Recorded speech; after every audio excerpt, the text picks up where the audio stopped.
को कौम ने जो कीमत अदा की है उसका हिसाब होना चाहिए। इंतकाम ना सही, मुझे इंतकाम से कोई गर्ज नहीं है। मैं जाती तौर पे मैं किसी को ना माफ़ कर सकता हूँ, ना मैं किसी को अपना कोई राय दे सकता हूँ, लेकिन जो कौम जिन्होंने कौम के ख़िलाफ़ इस तरह के काम किए, मुझे कोई हक नहीं पहुँचता कि मैं उनको कह दूँ कि जनाब मैं भूल गया हूँ। मैं नहीं भूल सकता। इसका जो इसका ज़िम्मेदार है उसका हिसाब लिया जाना चाहिए, वरना मुल्क के साथ ये तमाशा, ये खेल होता रहेगा। इंशाअल्लाह 8 फरवरी को अवाम पर मुश्तमिल अब सबसे बड़ी JIT बनेगी। इंशाअल्लाह JIT भी बनेगी और सबसे बड़ी अदालत भी बनेगी, तो इंशाअल्लाह वो फिर तारीखी फैसला देगी। नवाज शरीफ साहब की स्टेटमेंट आपने देखी। इस स्टेटमेंट पर और सुप्रीम कोर्ट के इक़दाम पर सीनियर सहाफ़ी और तज़कियाकार इफ्तिखार अहमद साहब हमारे साथ मौजूद, इनको शामिल गुफ्तगू करेंगे। इफ्तिखार साहब, गुड मॉर्निंग और बहुत शुक्रिया आपका कि आपने में वक्त दिया। सबसे पहले तो बताइएगा कि हम देख रहे हैं कि नवाज शरीफ काफ़ी पुरुमीद हैं कि आम इंतखाबात में अवामी JIT उनके हक़ में फ़ैसला देगी। आप क्या समझते हैं कि नवाज शरीफ के इस एतमाद के पीछे क्या वजह है? उन्होंने ये तो नहीं कहा कि उनके हक़ में फ़ैसला देगी, उन्होंने तो JIT की बात की है। अब वो ये JIT ज़रूरी तो नहीं कि उनके हक़ में फ़ैसला दें, अवाम उनके हक़ में फ़ैसला दें। अवामी JIT ज़रूरी तो नहीं उनके हक़ में फ़ैसला दें। अवामी JIT वो है जो इलेक्शंस के बाद जो लोग वोट डालने जाएंगे और जिनको वोट डालेंगे वो उनके हवाले से बात कर रहे हैं। JIT तो बनी थी ना, अदालतों में बनी थी, तो वो अवाम की JIT की बात कर रहे हैं कि अवाम की एक JIT बनेगी और वो फैसले करेगी। और देखें, ये बात बड़ी ज़रूरी है, मुझे इतनी बात कहने का मौका दें कि ये बात है क्या। मसलन मौजूदा चीफ जस्टिस अगले साल या अक्टूबर नवंबर में रिटायर हो जाएंगे। उनकी जगह जो चीफ जस्टिस आएंगे वही चीफ जस्टिस हैं जो इस सारे मामले में मुलव्वस हैं, जिसका हवाला नवाज शरीफ साहब दे रहे हैं। अब बताएं कि अगर फ़र्ज़ करें एक हुकूमत बन भी जाती है और जिस तरह आप कह रहे हो कि मुमकिन तौर पर हुकूमत गालिबन पाकिस्तान मुस्लिम लीग नून की होगी, तो जिस जज ने ये मैंने नहीं कहा मोहम्मद नवाज शरीफ के केस में जो रोल मेरी बात सुन लें आप। जिस जज ने मियां मोहम्मद नवाज शरीफ के केस में जो फैसले किए और जो उसमें उसका रोल था, वो चीफ जस्टिस ऑफ पाकिस्तान होगा, तो क्या उसके रवैये में कोई तब्दीली आएगी अगेंस्ट मियां मोहम्मद नवाज शरीफ? नहीं आएगी। तो इसलिए मियां मोहम्मद नवाज शरीफ कहता है कि जो नुकसान हुआ उस पर बात करनी चाहिए और जो लोग जिम्मेदार हैं उनके बारे में हमें तय करना चाहिए। उनको सज़ा मिलती है नहीं मिलती, ये अलग डिबेट है, लेकिन ये मसला तो तय होना कि हुआ क्या पिछले 5 साल से जो पाकिस्तान के अंदर हो रहा है वो क्या है, उसमें अदालतों का रोल क्या है, उसमें इस्टेब्लिशमेंट का रोल क्या है। ये हमें सोचना पड़ेगा और इसका फ़ैसला करना पड़ेगा, वरना ये मसला तो कभी हल नहीं होगा और आवाम को कुछ नहीं मिलेगा। पर इसके हुकूमत आ भी जाती है और चीफ जस्टिस ये साहब होते हैं, जाजुल हसन साहब होते हैं, तो फिर देखें क्या सूरत हाल होगी और वो हुकूमत क्या डिलीवर कर पाएगी। वो अदालतों का फैसला करती रहेगी, सारा दिन अदालतों में पेशियाँ भुगतती रहेगी, मुख्तलिफ पटिशन उनके ख़िलाफ़ आएंगी, उनका मुकाबला करेगी या आवाम के लिए कुछ करेगी। आज देख लें, इलेक्शन से हम ज़्यादा दूर नहीं हैं, लेकिन कल रात एक दरख्वास्त दे दी गई है कि जो ROs और DROs अनाउंस किए हैं चीफ इलेक्शन कमीशनर पाकिस्तान ने, उनको रोक दिया जाए। अब बताएं, ये इस किस्म की जो चीज़ें हैं इन पर हमें बात तो करनी चाहिए और इसकी वजूहात को समझने चाहिए कि जो मामला आगे जा रहा होता है उसके रास्ते में रुकावटें क्यों पड़ती हैं। और अगर हम रुकावटों डालने वालों को बिल्कुल ही ना पूछें तो फिर it is a free for all. Then फिर हम कोई भी गोल अचीव नहीं कर पाएंगे अवाम के लिए। अवाम के लिए तब ही कोई भलाई का रास्ता हो सकता है कि एक निज़ाम हो, निज़ाम चलता रहे, पार्लियामेंट डिलीवर करे। अगर पार्लियामेंट की उम्र ही 3 साल होनी है और 4 साल होनी है और यहाँ पे आमर जो आए 10-10 साल हुकूमत करके गए और आप मुंतखब लोगों को मौका ही आप 3-4 साल के लिए देंगे, तो अवाम के लिए क्या हो सकता है? ये है वो सवाल जिसका जवाब चाहिए। खा ये सवाल मियां नवाज शरीफ करे, खा ये सवाल आसिफ ज़रदारी करे, खा ये सवाल इमरान करे, पर ये सवाल का जवाब तो देना है ना कि क्यों नहीं पार्लियामेंट को काम करने दिया जाता, क्यों नहीं इन लोगों को मौका दिया जाता कि अवाम की खिदमत करें। वो अच्छे हैं या बुरे हैं तब हम फैसला करेंगे, आप पहले उनको मौका तो पूरा दें।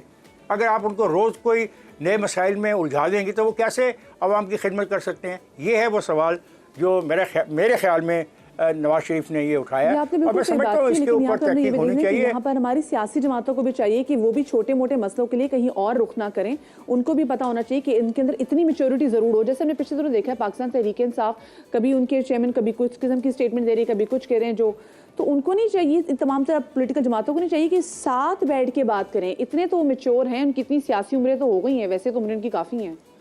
देखिए आपकी बात ठीक है, अगर उनकी मेच्योरिटी होती तो जब लीडर ऑफ द अपोजिशन ने कहा था इमरान खान को कि आओ बैठ के हम पाकिस्तान के इक़्तिसादी मसाइल को हल करने के लिए मिल के फैसले करें, तो उसने कहा था कि मैं तुम चोरों से बात नहीं करता। और कितने अफसोस की बात है, क्या जो अपोजिशन के मेंबर्स जो बैठे थे पार्लियामेंट वो सारे चोर थे? ये रवैया भी तो सोचना चाहिए ना उस पार्टी के रहनुमा को। फिर उस पार्टी के रहनुमा ने असेंबली छोड़ दी। अब देखें, सबसे ज़्यादा बेहतर अपोजिशन आप फ्लोर ऑफ द हाउस पे कर सकते हैं, और उनके पास बहुत ज़्यादा तादाद थी। और अगर उस वक्त जो हुकूमत आई थी, अगर वो गलत काम कर रही थी या वो करना चाहती थी, और उसको रोकने के लिए सबसे बेहतर रास्ता उस पार्टी के पास ये था कि वो पार्लियामेंट में खड़ी रहती। लेकिन न सिर्फ वो पार्लियामेंट से बाहर चली गई, बल्कि उसने 2 पार्लियामेंटों को तोड़वा दिया। अब इससे उनके अज़ाइम का इल्म होता है कि क्या वो जमहूरी रवैयों में यकीन रखते ही नहीं रखते।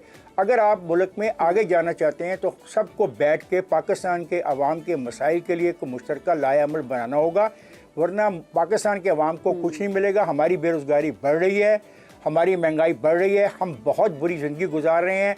ख़त गुर्बत से रोज़ लोग जो है नीचे जा रहे हैं। अब जो लोग 30-40 हज़ार रुपये कमाते हैं, मुझे बताएं वो कैसे गुजारा कर सकते हैं और उनको रिलीफ कैसे मिल सकता है?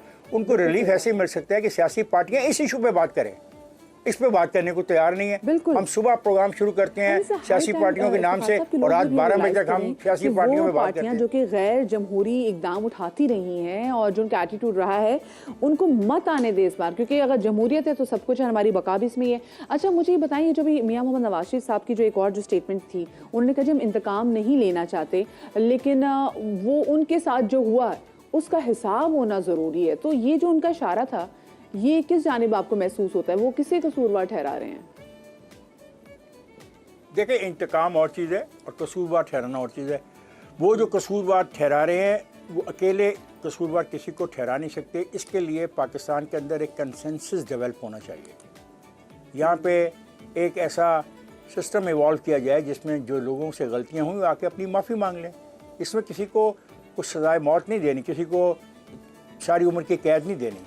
ये एक रियलाइजेशन की बात है। जितनी जल्दी ये रियलाइजेशन हो जाए उतना अच्छा है। मैंने आपको बताया कि आइंदा मतलब अगले साल के नवंबर के बाद जो चीफ जस्टिस आएंगे वो वही चीफ जस्टिस होंगे जिन्होंने मियां नवाज शरीफ के मुकदमे में जो रोल प्ले किया है वो आपको भी पता है, मुझे भी पता है, वो तारीख का हिस्सा है।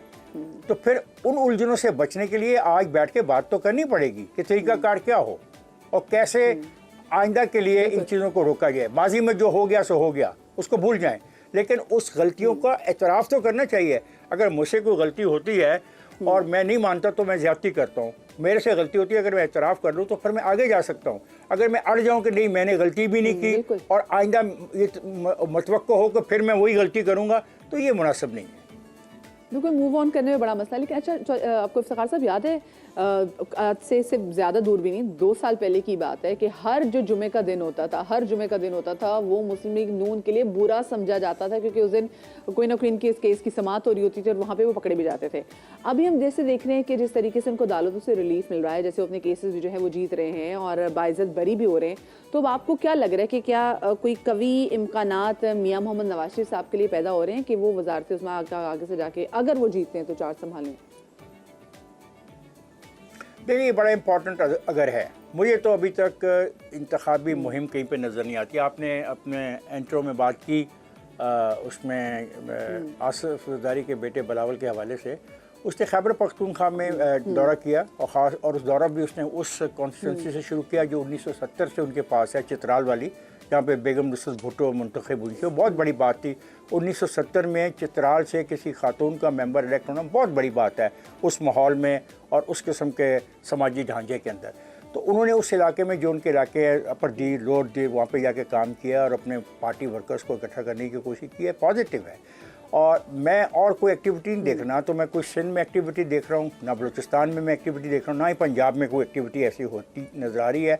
और आज एक नई बात हो गई है कि जो अनाउंस किए थे इलेक्शन कमीशन ने RO और DRO, उनके ख़िलाफ़ एक दरख्वास्त चली गई है हाई कोर्ट में, और हाई कोर्ट ने कह दिया कि ये जो रिटर्निंग ऑफिसर हैं और डिस्ट्रिक्ट रिटर्निंग ऑफिसर हैं इनकी तैनाती पर अमल दरामद रोक दिया जाए। तो इलेक्शन सर पे आए खड़े हैं, इलेक्शन कमीशन रिटर्निंग ऑफिसर का ऐलान कर रहा है, डिस्ट्रिक्ट रिटर्निंग ऑफिसर का ऐलान कर रहा है, अदालत कह रही है कि इस पर अमल न किया जाए। तो ये तो जो खदशात हैं ये बढ़ेंगे। एक तरफ ये कहा जाता है कि इलेक्शन को पोस्टपोन कराने में पाकिस्तान मुस्लिम लीग को इंटरेस्ट इसलिए है कि पाकिस्तान मुस्लिम लीग कमज़ोर विकेट पे है। अब देखेंगे दरख्वास्त देने वाला कौन है और किसने दरख्वास्त दिलवाई है कि अमल जो शुरू होने लगा है तो उसको कौन रोक रहा है। तो बहुत सारी कुव्वतें जो हैं पाकिस्तान में इसको तो एक दूसरे के ख़िलाफ़ बरसरे बेकार है। अल्लाह जाने के मामला किधर जाते हैं। पर इलेक्शन कैंपेन मैं नहीं देख रहा कि कोई इलेक्शन मुहिम हो रही है। मासवाए कि मियां नवाज शरीफ 180H या जो उनका दफ्तर उसमें आते हैं तो वहाँ से लग रहा होता है कि ठीक है जी मरीम नवाज साहिबा भी इजलास कर रही हैं, दूसरा बिलावल भुट्टो जरदारी भी इजलास कर रहे हैं, मुख्तलिफ पार्टीज़ के इजलास हो रहे हैं। लेकिन एक जो कमी है वो देख रहे हैं वो है कि पाकिस्तान तहरीक इंसाफ हमें जो एक्टिव नज़र नहीं आ रही, और उनके एक जो है साबिक क्या कहते हैं कि सीनियर लीडर, अब अगर हम बात करें फवाद चौधरी साहब, पहले वो पार्टी से निकल भी गए, उसके बाद फिर वापस भी चले गए भी, तो खैर वो जो है वो हिरासत में ही है। तो उनकी बेगम ने कहा है कि वो इलेक्शन लड़ेंगे और उनकी जो कैंपेन है वो हिबा चलाएंगी। मैं तो ये जो फवाद साहब इलेक्शन लड़ने जा रहे हैं वो पाकिस्तान तहरीक इंसाफ की जानिब से लड़ने जा रहे हैं? नहीं, वो जिस हैसियत में भी चाहे इलेक्शन लड़े। देखिए इलेक्शन लड़ना आपका भी हक है, मेरा भी हक है। अगर हम क्वालिफाई करते हैं और हम जो इलेक्शन के रूल्स हैं उनके मुताबिक दरख्वास्त जमा करवाते हैं और हमारी दरख्वास्त पे रिटर्निंग अफसर हम क्यों नहीं वैसे क्वालिफाई कर सकते? फवाद साहब डिग्रियां भी हमारी असली हैं, पढ़े लिखे भी हैं। नहीं, आप इलेक्शन तो लड़ सकते हो, मैं भी इलेक्शन लड़ सकता हूँ। अब तो डिग्रियों वाली शर्त भी नहीं रही। देखिए बात यह है कि अगर फवाद चौधरी इलेक्शन लड़ना चाहता है तो उसका हक है। अगर उसके कागजात नामजदगी को मंजूर कर लिया जाता है तो उसका हक है कि वो इलेक्शन लड़े। वो गालिबन खुद इलेक्शन नहीं लड़ना चाह रहा, उनकी जो ये खातून हैं जिनका आप नाम ले रहे थे वो वहाँ से इलेक्शन लड़ना चाह रही है, उसका हक बनता है। बाकी मैं एक बात आपसे अर्ज करना चाहता हूँ कि जब तक इस लेकिन नहीं, अभी मैंने हिबा की स्टेटमेंट देखी है, वो कह रही कैंपेन में चलाऊंगी, इलेक्शन में नहीं लड़ूंगी। चलो कैंपेन चला रहे, अच्छी बात है। खातून अगर कैंपेन चलाना चाहती है अपने खामन के लिए, that is very positive approach, this is very positive approach है। उसको जाना चाहिए और उसको इलेक्शन के लिए तैयारी करनी चाहिए। ये तो आप एक सीट की बात कर रही हैं, हमने पूरे पाकिस्तान के कौमी असम्बली के हल्कों को देखना है कि वहाँ पे एक्टिविटी की नोयत क्या है। मैं ये कह रहा हूँ कि मुझे पाकिस्तान के कौमी असम्बली के हल्कों में वो एक्टिविटी नजर नहीं आई। आपने PTI की बात की, PTI पिछले दिनों बड़ी एक्टिव रही खैबर पख्तूनख्वा के मुख्तलिफ इलाकों में, और उन्होंने अपनी रैलीज भी की और अपने कन्वेंशन भी किए। तो ये कहना कि उनको मौका नहीं दिया जा रहा, मैं नहीं मानता। अब बिल्कुल क्लियर कट उन्होंने खैबर पख्तूनख्वा में ऐसा नहीं मौका नहीं दिया रहा, जहां पर उनकी अच्छी फॉलोइंग है वो वहाँ पर कर भी रहे हैं। बहुत शुक्रिया जी, इफ्तिखार साहब हमारे साथ मौजूद थे और हम बात कर रहे थे जो इलेक्शंस की वो गहमा गहमी जो कि नज़र आनी चाहिए वो हमें नज़र नहीं आ रही।